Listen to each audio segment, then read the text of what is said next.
How to turn off active status on Instagram.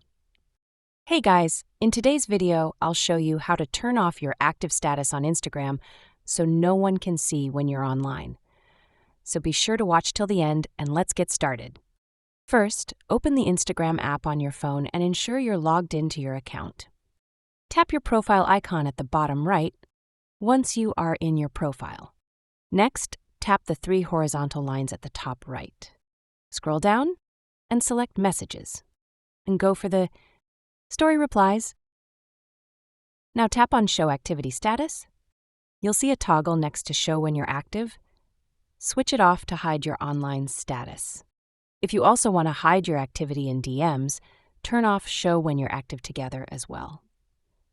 Now no one will be able to see when you're online.